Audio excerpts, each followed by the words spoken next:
Éco-rubrique. L'économie africaine en 5 minutes.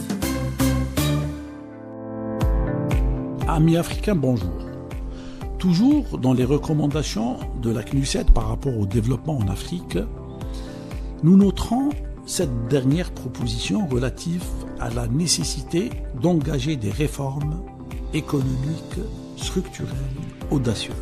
Une recommandation que nous avons souvent reprise dans les détails lors de nos émissions durant l'année 2024 et 2025. Qu'est-ce qu'il en est justement par rapport à ces réformes?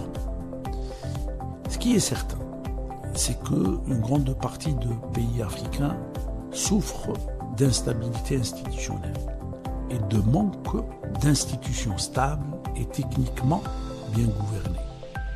L'une chose qui est une des priorités à mettre en place, réviser le système de gouvernance et aller vers une transparence et une efficacité en matière de gestion publique.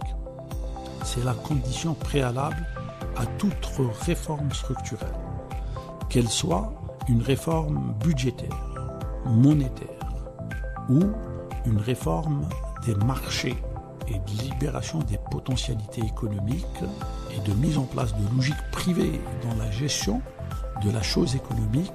L'essentiel est de partir d'un changement de paradigme en matière de gouvernance. Des institutions stables, fortes, sont indispensables pour mener les réformes. Après, la mise en œuvre de maîtrise des dépenses de budget et de transparence de gestion budgétaire est indispensable. Et pour cela, une réforme budgétaire, le moyen qui permet à chaque pays africain d'asseoir une logique de gestion publique, transparence et surtout efficace.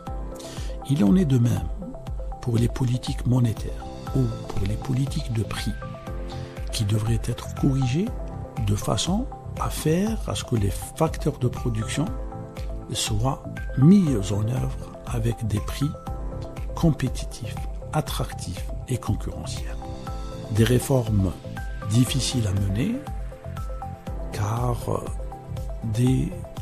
il y va de la stabilité sociale dans ces pays, mais des réformes nécessaires.